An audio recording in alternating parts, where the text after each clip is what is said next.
Good morning and welcome to yet another, wonderful week.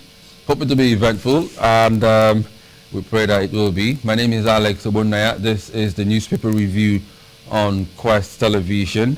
Welcome to the program. I am not here alone. I have here with me Comrade Efe Odomo. Comrade, good morning to you. Yeah, I know quite well, Alex. About a beautiful week that God has just made us to see. But you know, like you say, you're not here alone. You can never walk alone.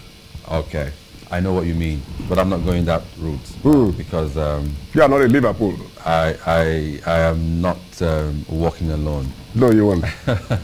Okay, let's look at the dailies. Now we have Vanguard, we have The Guardian, we have Daily Trust, and then we have the Punch newspaper. 4 papers up for review this morning. And without much ado, let's go straight to the Vanguard newspaper. Hardship paralyzes lives nationwide. This is according to Catholic bishops and CAN. Hardship paralyzing lives nationwide. That's the lead story on the front page of Vanguard newspaper. The full gist can be found on page 5 actually. So you find the full story. Above the masthead, rising cost of living may lead to social unrest in Nigeria. Others, this is according to AFDB, as African Development Bank. Naira depreciation, inflation, eroding value of insured assets. That's on page 20. Edo 2024, APC gets 3 candidates. Agba threatens legal action. Details are on page 28. We're keeping our close eye on that. Comrade Odomo is laughing to that. 1 primaries, 3 candidates. Wow, really confusion in APC. Food crisis, face governance, federal government, APC, slam PDP governors. Presidency, Atiku at war over federal government's forex policy. Details are on page 9. And Bafana will beat Super Eagles. That's according to Kumalo. 2026 World Cup qualifiers. Bafana will beat Super Eagles. Okay, I think the rivalry will be rekindled in a matter of days when Nigeria take on Bafana and the Super Eagles defeated them on their way to the finals of the Nations Cup. Well, let's see how that plays out. Power grid drops to 3,530 megawatts as rationing persists nationwide. Details are on page 8. 12 die as bandits set fire on 17 houses in Kaduna village. You can read that story on page 6 of the Vanguard newspaper. And Mr. and Mrs., let's see what they have for us this morning. Come on, dear, don't do this. I need the money urgently. Remember, you're the sunshine of my life. That's Mrs. talking. And then let's get Mr's reply. I know, but there is a global climate change now. So the sun is affecting the naira. The sun is not shining. The sun is not shining enough because there's a global climate change. Okay, thank you so much. That's that from Vanguard newspaper. Thank you to Vanguard. Let's go straight to Guardian newspaper. More pain for households, firms as price gorging unsettles economy. Unstable FX rates and inflation. The details are on page 6. And below that story, Naira crisis to double prices of meter as manufacturers seek liberalization. Sometimes that word is so tongue-twisting. Okay, security agents intercept trucks of smuggled, diverted food items at borders. That's on page 6. Expedite actions against insecurity, inflation, reps tell Tinubu. That's on page 5. Edo APC primary stakeholders fault Uzodinma on declaration of Idahosa as winner. That's on page 29. Tinubu violated oath of office by appointing son-in-law, says Huriwa. That's on page 30. And below that, certificate racketeering as an albatross of education sector. And let's see if we can get something above the masthead. Okay, nothing above the masthead. We go straight to Daily Trust newspaper. Nigerians resort to charcoal firewood. That's the lead story on the front page of Daily Trust. Rising cooking gas price. Nigerians resort to charcoal firewood very soon. That too will skyrocket once the demand for it gets high. 12.5 kg nears 18,000 naira. Environmental hazards looms, that's according to experts. Federal government mum on failed promise to crash price. Wow. Hardship, Atiku, Catholic bishops fled Tinubu's policies. And below that one, forex scarcity shrinks domestic airlines fleet by over 50%. Federal government not sure of crime to charge Emefiele with, that's according to Akpabio, then free him. Sure, don't mind me. Bandits killed 21 in Kaduna, Katsina, recruit minors in Sokoto. Okay, and let's see, that's that from the Daily Trust newspaper. Finally, we go straight to the Punch newspaper. Cost of living protest, police warn against violence as Labour gives fresh conditions. You can get that story on page 2 of the Punch. And below that one comes this one. Avoid violence, police warn Labour. AFDB says hardship may lead to social unrest in Nigeria and 3 other African countries. Naira weakens as banks' dollar sales plunge by $252 million. Details are on page 29. Federal government marketers meet today. Tanker drivers insist on strike. That's on page 29 as well. And below that one, Navy seeks speedy trial of oil thieves. That's on page 13. 15 trucks of smuggled foods intercepted in Sokoto by customs. That's on page 22. Nigeria, Brazil plan new MOU as trade drops by 8 billion naira. That's on page 32. And I think that is all from the Punch newspaper. And that's also all the papers we have for review this morning. Let's now delve into the gist now. Comrade, you know, I'm going to start with Edo State. 1 primaries, 3 candidates. That shows that we're improving. We invested 1, we reaped 3. It's a level of an advancement. But actually, jokes apart, who was in charge of the primaries? And which of them, which of the 3 committee or primaries, yes, which of the 3 primaries that organize the elections that is recognized by INEC? You cannot have 3 candidates in where we have a single umpire. Who did the umpire authorize to organize the primary? Apart from that, every other person is illegal. Every other person that emerges from the other ones that are not recognized are all illegal. So I don't know why they are dragging the matter. Give INEC should give credence to the authorized committee, and every other one goes to sleep. You don't need to argue about that one at all. Because number 1, the rigging has just started from the primaries. That's the meaning of what is happening. Because if you say you want to elect somebody to represent your party, and you went ahead to do it, then other people are bringing their own list of winners, and you are accepting them, you are debating them, you are giving them credence. You don't give credence to an illegality. An illegality cannot give birth to legality. It must also give birth to the same illegality. They should just tell those people, my friend, we are not recognized, you are not part of us. Go back to your tent and go and work with the man that won the primaries. Otherwise, they are just playing with throwing the opportunity away. When they are disunited at this level, tell me what happens when they are going for the main elections. Some of the other 2 people that were not taken will be disgruntled, and every likelihood that they will work with the opposition party. It has happened before. But before the primaries itself were conducted, Osage Iyamu, when he stepped down, he said he's going to throw his weight behind whoever emerges. But funny enough, the second candidate who emerged from the primaries conducted in his own residence. What does this say? And that's to tell you that we speak with one mouth, and the other side of the mouth we are saying another thing. We have gone, like we discussed this here last week, yes. Let us forget about these primaries. If we say a particular senatorial district is producing the governor, let it be enshrined either in the party constitution or the federal constitution. Then when it gets to that time, let the people bring a candidate, screen these people, if it is 2 or 3 they brought forward, screen them, get the best candidate out of them, and push the person to the national. That is all. If the elections, if he said that he's going to throw his weight behind the person that wins, fine. As at that point, there has not been winner. But himself, Eze Yamu should be able to know the authorized committee that will have conducted that election before time. So if he's throwing his weight behind the unauthorized one, It's his fault. So couldn't this be a plan to put spanner in the works? Because No. yes, we know we may not get it. Every human being is a selfish animal. Nobody wants to lose that position because it's a very, after the presidency, that's the next position you have politically. Because somebody said some time ago, almost, that was around 2013, that's about 14 years. He said the crumbs that fell off the governor's table during his dinner is enough to feed the whole community.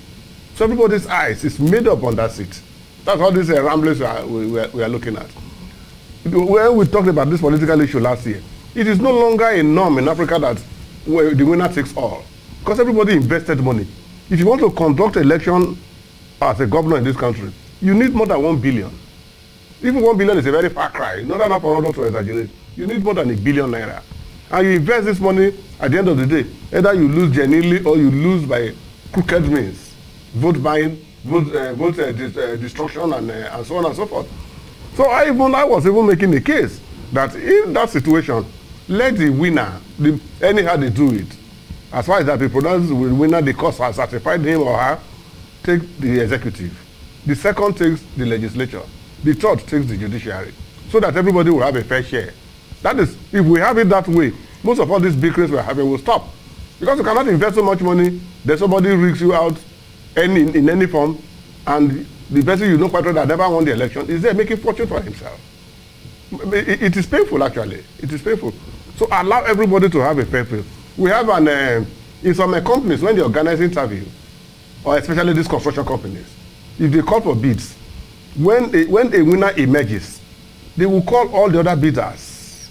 They will tell the winner, you won, yes, but these people that you all bidded together, this is their own fair share from what you are being given. It is done. It is built into the contract. So you are not losing anything, because some of them will have come from outside the station to come and attend that bidding session. So you do not expect them, after doing all this, they will say you lost. You go empty-handed. You go empty-handed. Let them bring that type of policy into the politics. Then most of the, I will assure you that most of all this bickering will stop. Look at the last election now. How much did political parties invest in it? How much did PDP invest? How much did the Labour Party and other parties invest in it? Now, only one person takes the whole chunk. What happens to the other people? They must kick. So let us change gear. People are saying that it is alien to our constitution. Yes, there has never been anything in Nigeria or in the world that has never been alien. Everything we have today starts one day. We never had option A4 in Nigeria. But the IBB brought it when they saw the way things were going. He brought option A4. And we keyed into it. If not for the last minute maneuvering, that would have been the best election in Africa. That is, in the sub-Saharan Africa. So something must start one day. Someday, yeah. Okay, now let's look at the more very, of course, doesn't mean that the APC, Guba, whatever, is not serious, but the more serious one that concerns everybody now in this country. And this story cuts across all the papers: hardship in Nigeria. Vanguard captions its own: hardship paralyzes lives nationwide. Guardian says more pains for household firms as price gouging unsettles economy. The Daily Trust says Nigerians resort to charcoal and firewood. Punch says cost of living protests, police warn against violence.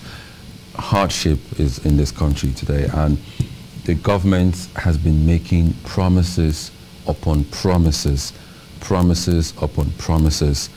Isn't it time for them to stop talking and start doing the talk and start working? We're always vowing. We're always vowing in Nigeria. Government vows to tackle insecurity. Government vows to tackle food shortages. Government vows to improve education. They should stop vowing. They should improve. They should improve. They should stop vowing. You do not argue how to jump when you have a vast land. If you say you can jump, when you say, when I was young or when I was so, I can leap almost 200 meters, 300 meters, and you have land in front of you, they will just tell you, but there is no need to argue this thing now. See empty space. Do the jumping. In those days when we were small, when we were still in primary school, we had an elder in our midst. Elder in the sense that he was ahead of us age-wise. So we were talking one day, just talking. He said, in those days, when they go to war, that is this in intercommunal wars. And there was this medicine they had. Once they behead you, you just put the medicine back, the head will grow back. The man was talking and people were hailing him. One guy just came and said, bros, wait in there. take cutlass, behead yourself and let another one grow. You say, no, it's not me that did this now. So why are you giving credence to what you never know? You see? So they should go after these people, and going after them too is no longer an easy job because they've allowed the rot to continue for too long. Look at the quantum of money they are discovering in people's houses. Look at the one they discovered in Kano, the whole warehouse stockpiled with new naira notes, as if it is containers they were exporting. What is somebody going to do with that money, for goodness sake? When people are going, look at that woman that fainted in the market last week, a mother of 4 who has not eaten for 4 days, went to the market and she fainted. People started contributing money, donating money for her. And somebody is keeping money that is even his 10th generation can never finish, because by the time you steal $500 billion, your son is also coming to steal. Your grandson will also steal. Because you cannot say my grandfather has stolen so much, I will not steal. It's not possible. Money is never satisfied. It's not a satisfactory factor to anybody. Retrieve this money back into the treasury. The one they just reported online, now we don't know whether it is true or not, in the southeast. Yeah, Abia State, former Abia State governor. Yes, former Abia State governor. Look at how many million? $800 million. $800 million. Do what with it? And tomorrow they will tell you to come to court and have a plea bargain. Or they will tell him that, okay, take this one and go away, but say no more. What type of government is that? What type of government is that? Is it not enough time we have even a capital punishment for this? They will tell you that it is too high. If capital punishment is too high, why are you not using it on other little crimes like robbery, rape, and all this? Somebody raped somebody, which is actually is a very serious crime. You give the person a life jail. You go to the road to rob because you don't have any means of survival. You are given a death sentence. But somebody that dips his hand to the federal treasury to deny you and I, and the generality of the population of the country, you say the person should go and have a plea bargain and go scot-free. We now have legalized thieves. That, hey, boy, that guy is Smith. I agree, that guy is Smith. How did he make it? How? Has anybody been asked the question? Somebody bought a car for his mother last week. His parents last week. And when the boy drove the car, very beautiful car, all these cars are for something million. The parents told him, okay, sit down. They called the police, come and arrest this boy. He does not have any source of livelihood. Income. How did he get this, the money used to buy this car? That is how the society should be behaving. Everywhere in the market is cars now. A bunch of plantain, they will tell you it is almost 5,000, 6,000. A bunch. Then you go and buy those roasters along the road, they will tell you one is 500. How do we continue like that? And not that this money is not there. The money is there, but somebody has decided to go and stockpile them in his warehouse. How much do you spend? Like somebody was making an analysis of 1 billion naira. If a man has if a newborn baby of a day old is given 1 billion naira and he spends 1 million naira every day, he will not finish that 1 billion naira until he dies. Now you are carrying 500 billion. In fact, I don't even understand. I don't know whether we were actually made with the same soil that the whites are made with, or is it a colonial mentality? If it's a colonial mentality, are we not long enough out of colonialism to have gotten back our senses? My former boss in Warri made an analysis. He said when God was creating, he created a very terrible, uninhabited land and put the wise men to rule over it. That's the whites. And he came to Africa, he created a very beautiful land, environment, everything is serene, you enjoy it, but he now brought some people from the part of hell, deepest part of hell, with his left hand, with his eyes closed, and brought somebody to come and rule over it. We just laughed over it. But when you go back and have a deeper thought over it, you will know what the man has just said. It's a complete analysis of what is happening. How much do you need to steal to survive? How many dead bodies goes into the ground before the ground will say, I'm tired of receiving dead bodies? $800 million. Somebody took it and kept it in his house. Then such person is walking free in the streets of Nigeria. They are hailing him, that guy. And people are dying. What type of blood runs in our veins? I don't know. Whether when you get there too, you're going to do the same thing. That's $1 million question. Okay, let's look at this. Tinubu, this is from the Guardian newspaper. Tinubu violated oath of office by appointing son-in-law. Recently the president appointed his son-in-law to head the housing agency in the country, and Huriwa is saying he violated his oath of office. Huriwa has no right to make that statement. Whether what he did was wrong or not, Huriwa has no right to make that statement. The immediate past president appointed his first cousin, I don't know whether you remember, Yusuf. The name is Yusuf. He oversees the whole activities of the presidency. Did Huriwa talk? Why is it that another person is in position they are not talking? We play dirty politics in let me not use the word Africa, in Nigeria, because that is where we are domiciled. Throughout the administration of Jonathan, you had this man globetrotting, condemning Jonathan and his wife, calling the wife she hippopotamus, or what the word was the name that he was using, wife of Jonathan. Now his tribesman is on the seat. Has he ever made a single comment? I'm talking of the former Nobel laureate. Wole Soyinka. Yes. Has he made a statement? Even people called on him, my friend, why are you not talking? He has developed a boil on his tongue. So anything that happens in Nigeria, whether constitutional or constitutional, we have taken it to be enough. When Buhari came into office and he was appointing people from his tribe only, who was the first person to commend him? It was this sitting president that allowed him to appoint anybody he feels like appointing, as far as he feels that those are the people that can help him do the job. And everybody went to sleep. Now it is his turn, appointing his own son-in-law. Every other person too should keep quiet, because when others did it, everybody kept quiet. Until we now have that Joseph that will come and rescue the children from the gulag of what is called Nigerian politics. But as far as it is concerned for now, until we wake up from our slumber, anything can happen. Don't be surprised. When he was in Lagos as a governor, the wife was heading one side, the daughter was heading the whole market. Everybody within his family had appointment, one or the other. Nobody was left out. And he built Lagos like they normally say. He is now coming to the center to also build the center by bringing in his own people. But unfortunately, as at the time, like the jokes going around now, building Nigeria, all of a sudden, cement disappeared. No more cement to build the country again. But I can bet you, we are not in a smiling period. We are just pretending to be living. We are not living, we are surviving. That takes me to my next headline from the Vanguard newspaper, above the masthead of the Vanguard newspaper.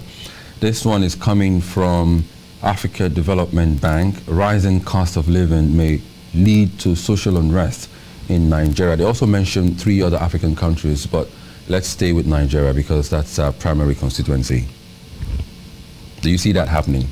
Is it not happening already? How many states have protested now? Did you watch that clips of where women, married women, stripped themselves stark naked and were dancing? Have you watched that clip? Where they were saying... I have not. You've not? No, I have not. Stark naked. Not that they had on this or bra, nothing. Everything stark naked. And they were dancing. Soap has gone up, oil has gone up, Gary has gone up, this one has gone up. And some people were gathered, watching them, and they were beating band and they were dancing. What again are we talking about? That is the height of a cause from a deity. If they are saying that it will lead to, where are we now if we are not already there?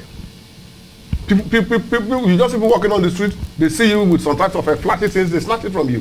I was in Warri making a phone call along Dumes Road. No, is it Dumes Road? That road that leads from Efron Roundabout to Airport Junction. I was making a phone call. One man just came and said, "But I worry you do.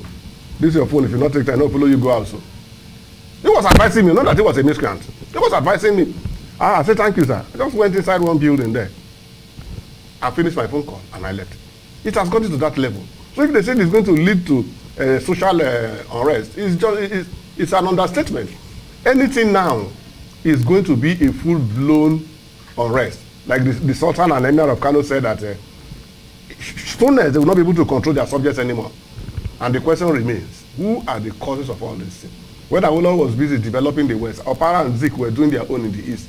Who did they not raise to train their people? Rather, they believe in their religion of some people are destined to beg, while some people are destined to be rich.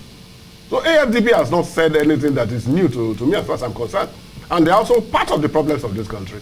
They are the people who are giving us a monetary policy that is not feasible, that is not operable. They themselves with IMF, they are operating on double standard. What they give African leaders to swallow, they don't give the West that type of pill to also swallow. They should keep their mouth. If they know they cannot help. If you cannot contribute to the profitability of any organization, do not contribute to the cost of it, because at the end of the day, it will sink the organization. All these monies that have been taken from Africa, who is keeping them? Why is the world monetary bodies not against the country that is receiving them? What do they call an accomplice in law? I stole something, I gave it to you, you kept it. Are you not also a thief? When you steal money from Africa, you take it to the European nations, they keep it in their banks to develop their countries. Who are also those people? Are they not also thieves? Then you are not coming to tell us that Africa, if we are not careful, we will snowball into social unrest. If Nigeria goes to war today, I bet you, almost 70% of Africa will submerge, whether we like it or not. So the best thing is to nip everything that could happen in the bud. Otherwise, you would think that it is not your business. Before you know it, it has consumed you. When I was in Lagos, in Lagos suburb of Ajegunle, the house next to my own caught fire. Very, very late in the night.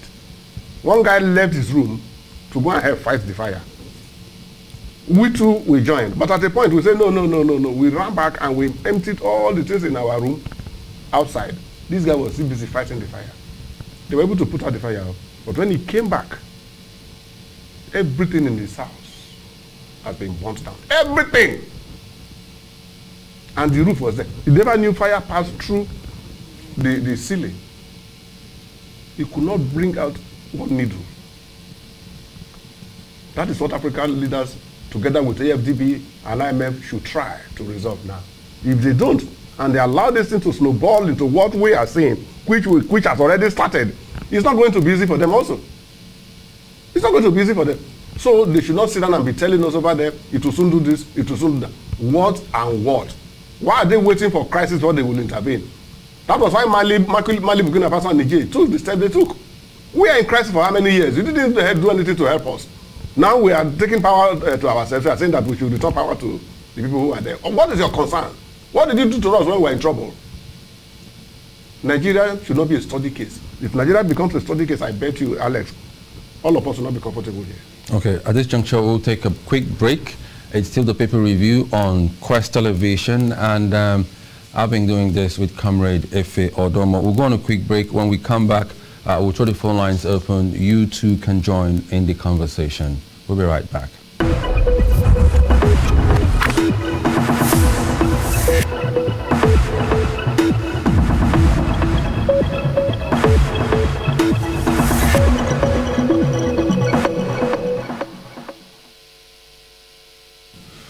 Welcome back. If you just joined us, it's the paper review on Quest Television, and I'm here with Comrade Efe Odomo. We have 4 papers that we've been looking at. We've looked at The Guardian, the Vanguard, Daily Trust, and Vanguard. Before we went on that break, we're going to call out the numbers for you to join in the conversation.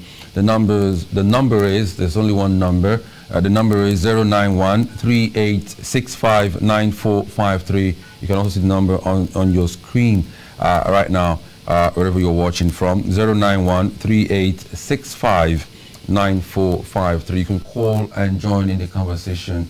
But before we take the call, before we get any, as we expect you to call, Comrade Odomo is still here. I want to take this story from, let's see now. Let's see now where it is. Yes, where is it? It's from the Daily Trust newspaper. The Senate Speaker, or rather Senate President, not Speaker now, the House has Speaker. Senate President Godswill Akpabio said something. The story is the story is on page 5 of the Daily Trust. Federal government not sure of crime to charge Emefiele with. What does this say about about the federal government itself? Because if you're saying you're not sure of what charge, why arrest him? Or what crime to charge him, why arrest him in the first place? Why send him out of office? Could this why be... send him to Kuje prison for some time? It's a way of telling the man or showing him an escape route. Because they know quite well that actually if that man is prosecuted, many of them will be involved. It is not too easy for just one man to do what he did. In fact, if not for the criminality, that alone is enough to go into the Guinness Book of Records. But we are in sub-Saharan Africa. If they prosecute that man, like I said earlier, most of these people that are claiming innocence, you will see that we are being governed by those who are not supposed to be under the sun. Is Akpabio the right man to make this statement in the first place? Do we have a government spokesman now? Do you have a government spokesman now? Who has been the government spokesman for the past time? For some time now, I think Galale Ajuri Ngelale, that's the media spokesperson for the president. He has been silent. I don't know why. He has been silent for some time now. And the other man, I think, is Adesina. What's his name again? Mohammed Idris, Minister of Information. No, the spokesperson, Onanuga. Okay, Bayo Onanuga. Yes, has also been silent. You know, when you are in a society that we don't have a well-spelled outline of responsibilities, anybody stands up to go and talk. What concerns Akpabio with the prosecution that is going on? Is he a member of the judiciary? Is he a member of the FCC or ICPC or anything that is saying that they are not too sure of the charges to prefer against CBN governor? So they should let him go. All the things they accuse him of, they should apologize to him or even pay him compensation. At least one of the courts awarded compensation against the federal government in his favor. Last month or later part of 2023. I still remember. So if you say the man has not committed any offense, you don't know what to charge him for, release him and let him go, and also let every other money launderers also be left on the hook. All the internet fraudsters, they should also leave. They should also be set free. Permit me to comment at this point. Emefiele worked under a certain president, Muhammad Buhari, and he didn't do any of those things on his own. So why is he being prosecuted, and then Buhari is, nobody talking about him? That was the first statement I made. He couldn't have done those things alone. I said it earlier. If they prosecute him, most people will be involved. Health will roll. And nobody wants that environment. That is the ugly scenario. They can't even take him to court now. They will give him porous charges that anybody, even myself who is not a lawyer, can go there and argue the case and win. Don't think they don't know what they are doing. They know exactly what they are doing. He can do most of those things without the president's knowledge. It is possible. Because if I know your weakness, I will capitalize on it. When I was in one company in Ikoyi, they are in a VI now. They were to renovate the whole building. The man who got the contract was a stark illiterate. But he brought in an educated secretary. The secretary will just come and say, look, he will look at everybody around to see whether there is a strange face. He will say, look, my boss cannot read, cannot write. So the voucher I bring, you will sign it. The voucher is 90,000. I'm going to make it 150. He will come and sign. I will come and collect the money. Everybody takes his share. He was capitalizing on the fact that the guy knew not what he was doing. But when they will tell you, when the man comes to sign, he will just carry the book and look at it. You will be thinking he's reading it. He's not reading anything. He's not even saying anything. And the first day, everybody was panicking. If this man gets to know, because give me by room. My secretary is coming to pick the money. The guy will just come, Alpha. They go tell us he don't sign. Oh yeah, he goes with it. He could capitalize on the chance that this man does not have the knowledge of that area. So he does everything and pushes it back to the head of the man at the top. It's possible. Any fast finger can do it, including yourself and myself. But the issue remains. That statement alone is enough to annoy every reasonable Nigerian that they don't know what to charge him for. Then why are you charging internet fraudsters? Why are you charging petty thieves, robbers, and co on the streets? What are the constitutional provisions to charge those people that you don't have to charge that man? Why are you charging governors? Why are you sending some governors to jail despite the fact that they are being released in no time and they will be told go and say no more? Why is this man not going to be charged because there is no law holding him? Are you not telling us that it is a norm in the central bank for anybody to go there and carry money because there is no provision in the constitution to deal with them? Is that a free field for everybody to go there and steal? Don't make some type of statement at all. If you don't even know what to say, in my place they say there is nothing to say. Use your mouth to blow whistle. It's not compulsory you talk. So which means anti-graft agency is no longer existing, EFCC is no longer existing. If there is nothing to charge him for, then sue EFCC, ICPC, and other anti-graft agencies for embarrassing him and the nation. It's as simple as that. Today is Monday, and today is actually the day tanker drivers said they will down tools, or maybe their keys, they won't drive anymore until certain conditions are met. Government will be discussing with them today to see how they can solve the problem. Are these guys' demands realistic? Their demand is realistic. I won't tell you like their demand is realistic. We have a non-listening government, and even this non-listening issue never started today. When Ezife Chukwuemeka Ezefe, the former governor of Anambra State, the other one they call Guti. He said he's tired of advising this government because they will never listen. The more you talk, the more they turn deaf ears. What is actually the problem that the government in Nigeria cannot address? We start repeating the same thing every day, still the thing continues. When you change government, you will say, this one is going to be better. Nigeria has never even had a better government. A government upon government become worse. This one we are shouting, crying. Possibly another government comes tomorrow. What we are experiencing now, we even say, thank God that the past administration was there. When Buhari was sleeping, he said people will call him and thank him for what he did. I would not happen that scenario right now. Will Tinubu say the same thing? The cost of moving petroleum products is enormous. Now, from every checkpoint, I was coming from Okene, that period that I was kidnapped after I was released from the captivity. I followed even a camel moving truck. They were coming from Niger. For every checkpoint, they earmark the money. You don't go there and ask. Once you just stop, some of them are 2,000, others 1,500. The list is 1,000. They have been designated like that. We stopped more than 30 checkpoints. Now multiply that by the number of the amount of money that has been given out, and add it to the cost of the camel. Then how much you push the camel into the market? For how much you push the camel into the market? So if you are going on strike, let them go on strike. If you are chasing a deaf and dumb woman, you don't go there and tell the woman that I love you, I want to see you. You show her the instrument of peace. And she will understand. That's what government is tilting to now. If they refuse to listen to you, show them action. I'm not in support of any civil unrest. But at least, my father is in a meeting, I will not talk. Your mouth, your teeth, your tongue, everything will be sour. Talking about civil unrest, the lead story on the front page of the Punch says, cost of living protests. Police warn against violence as labor gives fresh conditions. Are people not in order, or are they not rights to protest? We have the right to protest. It's even in the Constitution. You can protest. It's in the Constitution. But I think the police cannot say otherwise. No police will come and tell you, go and protest. It is against their oath of office.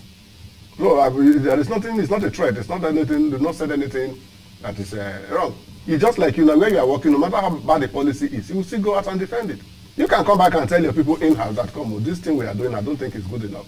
But you cannot go out and start castigating your company. It is unlawful for police to protest, military and go to protest. It's unlawful. That is why you make any silly mistakes in the military, either you are court-martialed or you are sent out immediately. You don't have that right to protest. Nigerian police has only gone on strike once. That was through the time of Obasanjo, other Muslim Smith. Yeah. That was only when they went on strike. And that thing led the IG out of office. Because the president met him in Lagos and said, he spoke in native dialect to him. Is this how you people are working? Is it work you are doing? Is it? So for them to say that they won against violence, fine, it is normal. They will always tell you, please don't do this. There was a riot in Lagos in Ketu. Abdul Jabbar. I don't know what I have. Yeah, I do. You heard of him? Yeah. When they went to protest in this, people were they were even trying to even burn down the building. They brought in police to go and quench the protest. But what did police do? Police told them, look, we too were tired, but we cannot say it. We will chase you people down this way, let others come in through this way. By the time we chase you to a certain point, we'll turn back, and when we are chasing these people again, you people should come through this door. And that was what they did. So I don't envy them. Any uniform job now, I don't envy them. What they go through is worse than you and I, but they cannot talk. It's just like babies who cannot talk. They see things, but they cannot talk. They cannot express themselves. We're in a perilous time, and until we arrest this thing with both hands, and we should also forget this politics of a bitterness we play. It's not from my tribe, it's not from my political party, it's not from my religion sect and all this and all that. Let us use our hands together to arrest this situation. They should protest this thing, but like the police said, it should not be violent. Because if it does, it's the same poor masses that will still suffer the brunt. That's why you have this crowd coming to steal, breaking houses, breaking shops, doing all sorts of things, which is not part of actually constitutional protest. I'm not against any violent protest, but let them express their mind to the government. Let the government know that we are actually feeling the brunt. Nobody's comfortable today. I'm afraid, comrade, that's all we have time for today on A Paper Review. Thank you so much for your expert contribution and analysis. And of course, it's on that note we say thank you for being there. Tomorrow, the paper review return, but I am Alex Obunnaya. Good morning.